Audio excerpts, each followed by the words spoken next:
Hello friends, हम लोग 10th class की हिस्ट्री SCERT बुक से पढ़ रहे थे और इसका 7 चैप्टर तक कंप्लीट करवा दिया गया है। ये इसका आखिरी चैप्टर है। 8th चैप्टर हम लोग देख रहे हैं, प्रेस, संस्कृति एवं राष्ट्रवाद। ये इसका पार्ट 1 है। आगे भी बहुत सारे पार्ट्स आएंगे, आप सारे पार्ट्स देखिएगा। आज के वर्तमान युग में हम प्रेस के बिना आधुनिक विश्व की कल्पना नहीं कर सकते हैं। यह हमारे जीवन के हर पहलू को प्रत्यक्ष एवं परोक्ष किसी न किसी रूप में प्रभावित कर रहा है, चाहे ज्ञान का क्षेत्र हो या सूचना का, मनोरंजन का हो या रोजगार का। इससे प्रत्यक्ष रूप से दुनिया संचालित हो रही है।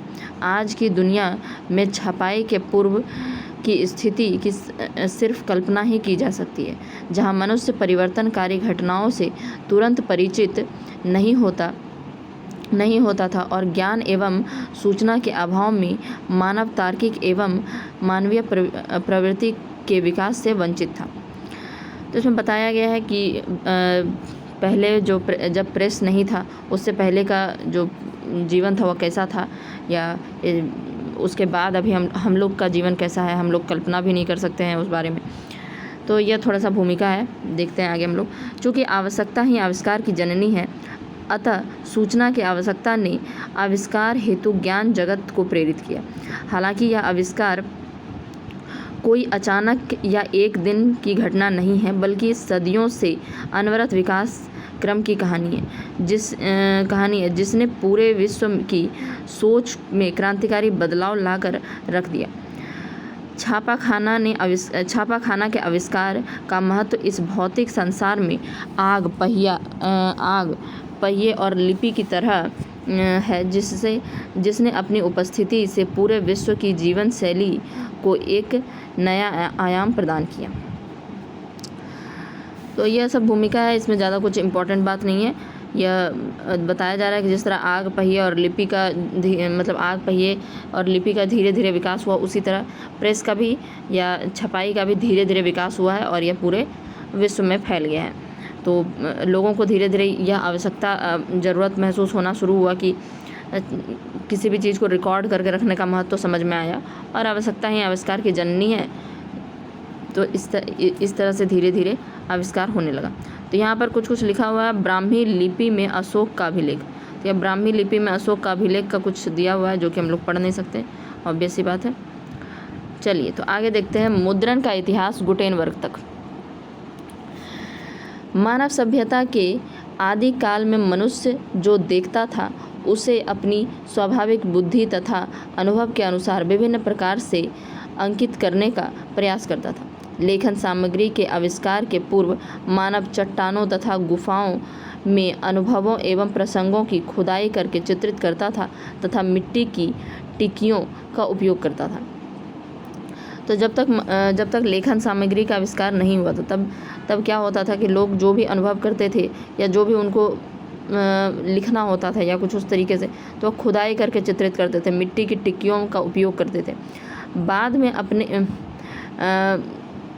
यहाँ ब्लॉक प्रिंटिंग के बारे में दिया हुआ है। मिट्टी की टिक्कियों का मतलब है कि मिट्टी का एक बना दिया जाता था और उसी पे कुछ लिख दिया जाता था। मतलब जब मिट्टी गीला है उसी पर लिख दिया जाता था और सूखने पे उसको यूज़ किया जाता, मतलब उसको संरक्षित रखा जाता था। ब्लॉक प्रिंटिंग यहाँ पर बॉक्स में बताया गया, स्याही से लगे काठ के ब्लॉक या तख्ती पर कागज़ को रखकर छपाई करने की विधि को ब्लॉक प्रिंटिंग कहते हैं। स्याही से लगे काठ मतलब कि स्याही पे कुछ लिखा हुआ रहता था और स्याही से लगे काठ के ब्लॉक या तख्ती को तख्ती पर कागज़ को रख कर छपाई करने की विधि को ब्लॉक प्रिंटिंग कहते हैं। तो उसमें होता क्या था कि ब्लॉक पे मतलब कि स्याही लगा दिया जाता था, जैसे मतलब मान लीजिए कि स्टाम्प जैसे करते हैं, उस तरीके का प्रिंटिंग की बात कर रहा है। तो यह देखिए, यहाँ लकड़ी का ब्लॉक भी दिया गया है। तो इस तरीके से प्रिंटिंग होता था। बाद में अपने ज्ञान को विभिन्न पत्रकों पर चित्रित करने लगा। 105 AD में टस-प्लाई लून चीनी नागरिक थे, कपास एवं मलमल की पट्टियों से कागज़ बनाया। तो टस-प्लाई लून यह चीनी नागरिक है, इसलिए इसका नाम इस तरह का है, टस-प्लाई लून। ने कपास एवं मलमल की पट्टियों से कागज़ बनाया। फलस्वरूप कागज़ लेखन एवं चित्रांकन का एक साधन बन गया। तो वह कागज़ बनाया, चीन में कागज़ का आविष्कार हुआ, टस प्लाई लून ने बनाया, और उसी के बाद उसमें वह कागज़ जो है लेखन और चित्रांकन का एक साधन बन गया। मुद्रण की सबसे पहली तकनीक चीन, जापान और कोरिया में विकसित हुई। इसकी शुरुआत 594 ईस्वी में लकड़ी के ब्लॉक के माध्यम से की गई। तो यह याद रखिएगा, चीन, जापान और कोरिया में ही सबसे पहले मुद्रण व्यवस्था को, मतलब मुद्रण का आविष्कार हुआ, मुद्रण तकनीक का।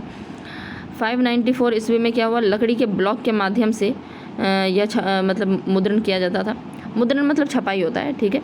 तो इसकी शुरुआत है 594 ईस्वी में लकड़ी के ब्लॉक के माध्यम से की गई। 712 ईस्वी में 712 ईस्वी तक यह चीन के सीमित क्षेत्रों में फैल गया, मतलब पूरे चीन में समझिए कि फैल गया। 760 ईस्वी तक इसकी लोकप्रियता चीन और जापान में काफ़ी बढ़ गई। ब्लॉक प्रिंटिंग का उपयोग अब पुस्तकों के पृष्ठ बनाने में होने लगे। दो छपे कागज़ के टुकड़ों को चिपका कर एक पन्ना बनाया जाता था। लगभग 10वीं सदी के पूर्वार्ध तक ब्लॉक प्रिंटिंग की प्रक्रिया द्वारा मुद्रापत्र छापे गए। इसी सदी के उत्तरार्ध में असामाजिक तत्वों द्वारा इसकी नकल की जाने लगी। तो इस तरीके से क्या हुआ, ब्लॉक प्रिंटिंग से ही क्या हो रहा था, मुद्रा भी छापा जा रहा था, लेकिन उसको किसी असामाजिक तत्वों द्वारा, मतलब समाज के बुरे लोगों द्वारा उसकी नकल की जाने लगी, और मुद्रा का मतलब कि समझिए नकली मुद्रा बनने लगा। मुद्रण कला के आविष्कार और विकास का श्रेय चीन को जाता है। 1041 ईस्वी, मतलब 1041 ईस्वी में एक चीनी व्यक्ति पी सेंग ने मिट्टी की मुद्रा बनाई। इन अक्षर मुद्राओं का संयोजन कर छाप लिया जा सकता था। तो चीनी व्यक्ति जो पे सेंग था, वह मिट्टी की मुद्रा बनाया, ठीक है, मिट्टी का मुद्रा बनाया। इन अक्षर मुद्राओं का संयोजन कर छाप लिया जा सकता था। बार बार अलग करके इन्हें संयोजित भी किया जा सकता था। इस पद्धति ने ब्लॉक प्रिंटिंग का स्थान ले लिया। कोरियन लोगों ने कुछ समय पश्चात लकड़ी एवं धातु पर खोदकर टाइप बनाया। धातु के मूवेबल टाइपों द्वारा प्रथम पुस्तक 13वीं सदी के पूर्वार्ध में मध्य कोरिया में छापी गई। तो उसके बाद एक व्यक्ति आया, चीन का ही व्यक्ति था, उसका नाम देखिए क्या है, पी सेंग। उसने मिट्टी की मुद्रा बनाया, यानी कि उसमें मिट्टी में एक लेटर को बनाया जाने लगा, और अक्षर मुद्राओं का संयोजन करके, मतलब कि अलग अलग, जैसे क ख अलग अलग बना दिया, और उसके बाद जो आपको लिखना है वह अलग अलग को संयोजित करके उसके बाद छापा जा सकता था, ठीक है। तो बार बार अलग करके इन्हें संयोजित भी किया जा सकता था। तो बार बार अलग करके फिर से इसको जैसा शब्द बनाना उसके हिसाब से वर्ड आप एक जगह पर लेते आइए और फिर से छाप लीजिए। इस पद्धति ने ब्लॉक प्रिंटिंग का स्थान ले लिया, ठीक है। इस पद्धति ने क्या किया, ब्लॉक प्रिंटिंग का स्थान ले लिया। कोरियन लोगों ने कुछ समय पश्चात लकड़ी एवं धातु में खोदकर टाइप बनाए। तो वह जो मिट्टी का बनाया था, उसी को अब क्या किया, लकड़ी और धातु में बना दिया। धातु के मूवेबल टाइपों द्वारा प्रथम पुस्तक 13वीं सदी के पूर्वार्ध में मध्य कोरिया में छापी गई। तो अब ये जब धातु का बन गया था, तो धातु से एक पहला पुस्तक कोरिया में छापा गया, और कब, 13वीं सदी के पूर्वार्ध में मध्य कोरिया में छापा गया। आगे देखते हैं। काफ़ी दिनों तक मुद्रित सामग्री का सबसे बड़ा उत्पादक चीनी राजतंत्र था, क्योंकि इसे सिविल सेवा के आकांक्षी लोगों की जिज्ञासा को ध्यान में रखते हुए बड़ी मात्रा में किताबें छपवानी पड़ती थी। तो चीन के राजतंत्र में सबसे ज़्यादा मतलब इसका उत्पादन होता था, क्योंकि यहाँ पर सिविल सेवा परीक्षा होता था, और सिविल सेवा परीक्षा के लिए बुक बनाना पड़ता था, बुक छपवाना पड़ेगा ताकि सब लोग पढ़ सके। 16वीं सदी तक परीक्षा देने वालों की तादाद बढ़ने से छपी किताबों की मात्रा में भी उसी अनुपात में वृद्धि हुई।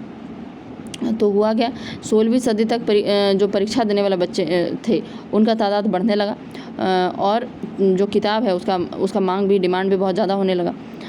17वीं सदी तक चीन में शहरी संस्कृति के फलने फूलने से छपी हुई सामग्रियों के उपभोक्ता अब विद्वान और अधिकारी ही नहीं रहे, बल्कि व्यापारी और अमीर महिलाओं के रूप में भी एक वर्ग सामने आया। तो पहले क्या होता था कि 17वीं सदी के चीन में शहरी संस्कृति के फलने फूलने में छपी सामग्री के उपभोक्ता, देखिए पहले जो होता था छपी सामग्री का जो भी उपभोक्ता होता था, यानी बुक जो इस तरह का छपा हुआ बुक लेता था, वह मतलब बहुत बड़ा विद्वान या बहुत बड़ा अधिकारी इस तरह का लोग होते थे। लेकिन अब ऐसा नहीं रहा था। अब व्यापारी और अमीर घर की जो महिलाएँ वो लोग भी मतलब कि वो लोग भी लेना शुरू कर दिए थे। 19वीं सदी तक आते आते मांग को पूरा करने हेतु संघाई प्रिंटिंग संस्कृति का नया केंद्र बन गया, और संघाई प्रिंट संस्कृति का एक नया केंद्र बन गया और हाथ की छपाई की जगह यांत्रिक छपाई ने ले ली। अब मशीन के थ्रू छपाई होना शुरू हो गया था 19वीं सदी तक आते आते। देखते हैं यूरोप में आरंभ गुटेनबर्ग की भूमिका। अब यहाँ पर यूरोप में देख लेते हैं। यूरोप मूवेबल टाइपों द्वारा मुद्रण कला का आविष्कार हेतु पूर्व में ही हुआ, परंतु इस काल का विकास यूरोप में अधिक हुआ। अब देखिए मूवेबल टाइपों के बारे में भी हम लोग देखे थे कि चीन, कोरिया, इन सब जगहों पर हो रहा था मूवेबल टाइप, लेकिन इसका सही से विकास जो है यूरोप में अधिक हुआ।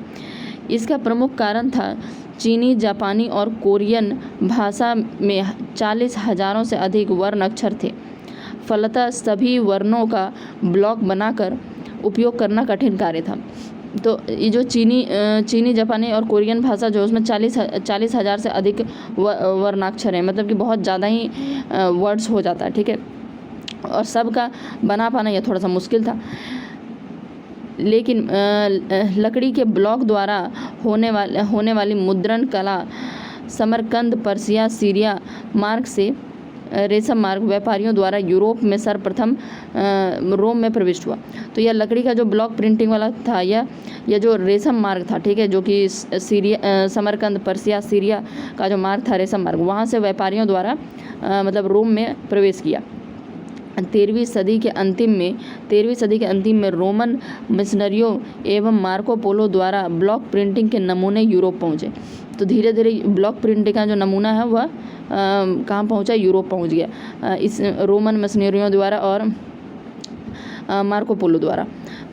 तो इन लोगों द्वारा क्या हुआ, मार्को पोलो को आप जानते होंगे, पहले भी नाम सुना होगा। तो यह जो था, इसके द्वारा ब्लॉक प्रिंटिंग का नमूना यूरोप में पहुंचा। वहाँ इस कला का प्रयोग ताश खेलने एवं धार्मिक चित्र छापने के लिए किया गया। रोमन लिपि में अक्षरों की संख्या कम होने के कारण लकड़ी तथा धातु के बने मूवेबल टाइपों का प्रसार तेजी से हुआ। अब जैसा कि आप देखें कि चीनी, जापानी, कोरियन भाषा में तो क्या था कि 40,000 से अधिक वर्णाक्षर होते थे, लेकिन यहाँ पर रोमन लिपि का अक्षर की संख्या जो थी वह कम थी, और कम होने के कारण उसको बनाना आसान था। मतलब उसके लिए ज़्यादा मूवेबल टाइप, मतलब ज़्यादा वर्ण को, मतलब लकड़ी में जो ये किया जाता था, लकड़ी या धातु में जो उसको बनाया जाता था, वह कम बनाना पड़ता था। 40,000 तो नहीं बनाना होगा ना। इस बीच कागज़ बनाने की कला 11वीं सदी में पूरब से यूरोप पहुंची तथा 1336 ईस्वी में प्रथम पेपर मिल की स्थापना जर्मनी में हुई।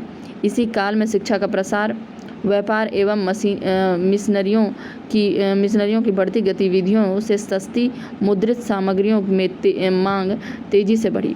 इस मांग की पूर्ति के लिए तेज और सस्ती मुद्रण तकनीक की आवश्यकता थी, जिसे स्ट्रेसबर्ग के योहान गुटेनबर्ग ने अंततः कर दिखाया। तो अब देखिए यहाँ पर क्या था, रोमन अक्षरों में क्या था, संख्या कम थी, अक्षरों की संख्या, जिसके कारण मूवेबल टाइप का प्रसार जो हुआ बहुत तेज़ी से हुआ।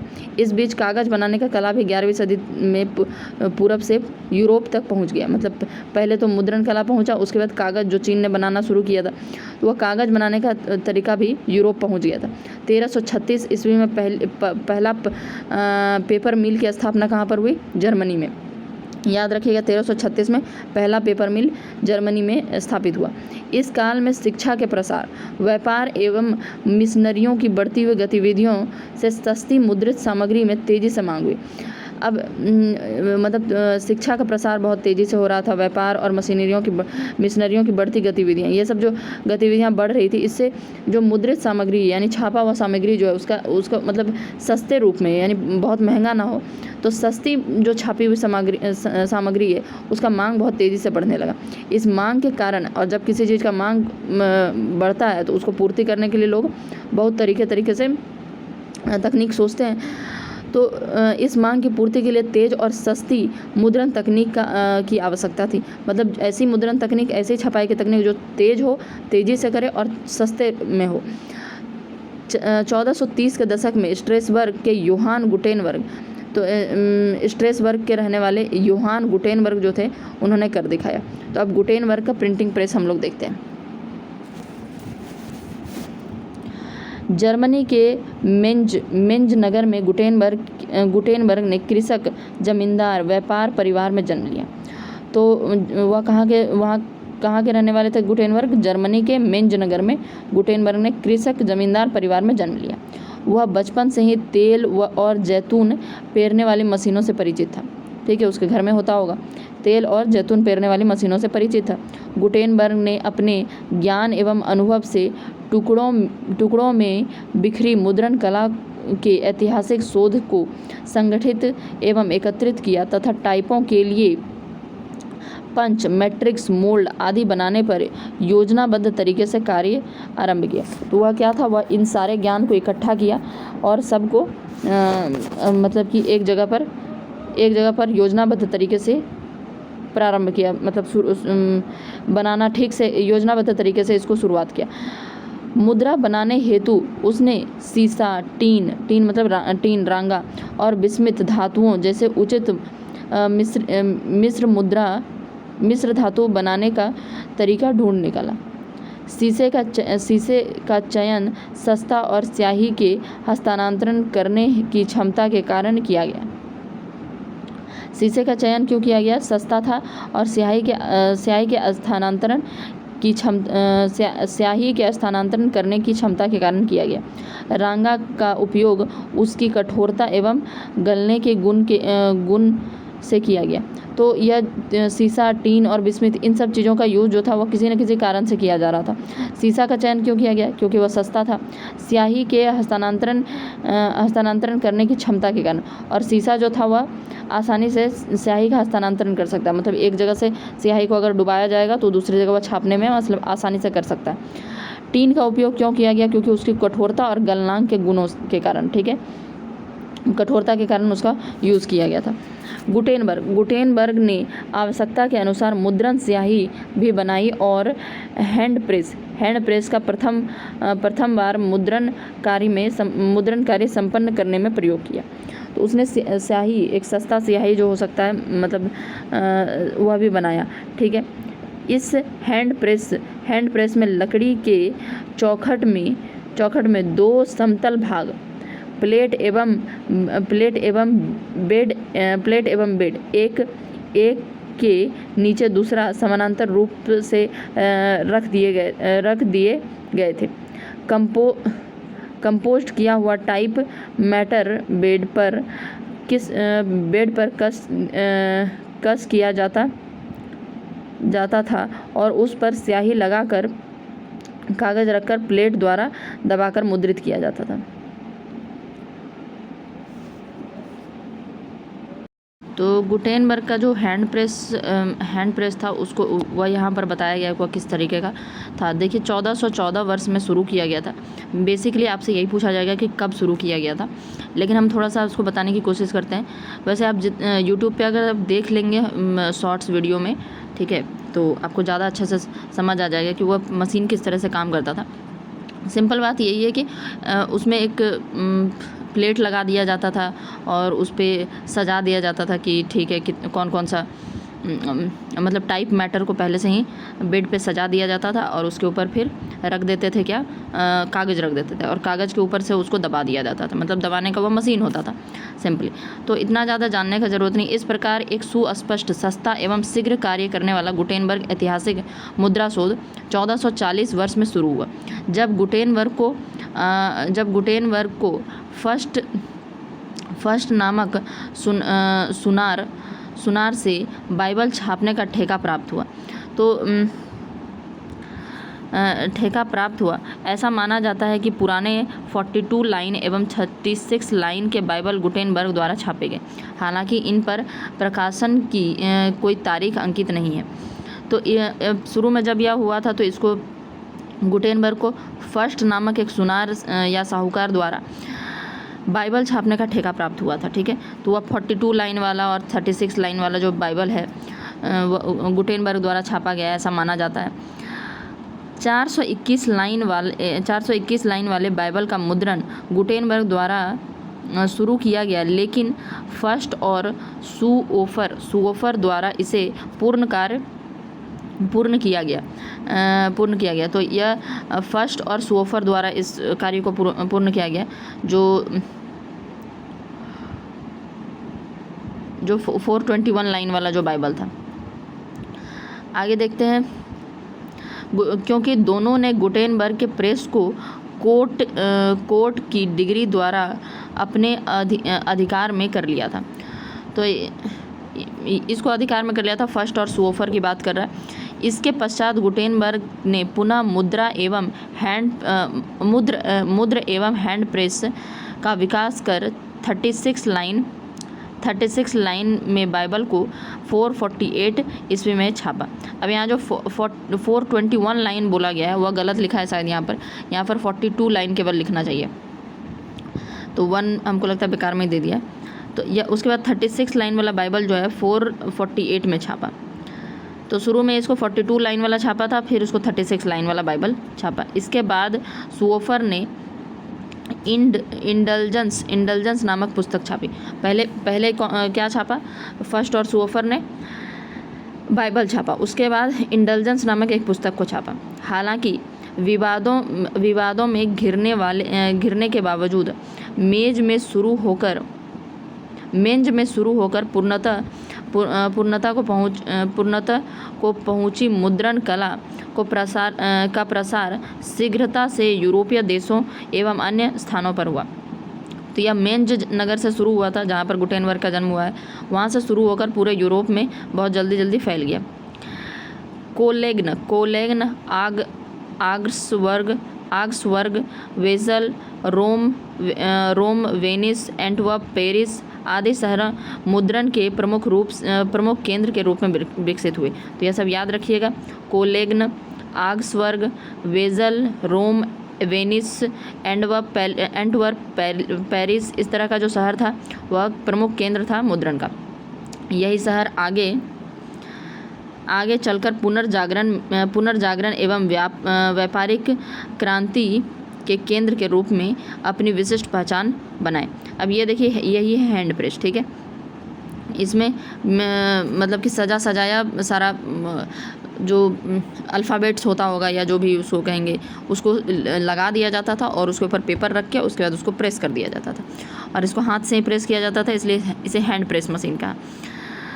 1475 ईस्वी में सर विलियम कैक्सटन मुद्रण कला को इंग्लैंड में लाया तथा वेस्टमिंस्टर कस्बे में उनका प्रथम प्रेस स्थापित हुआ।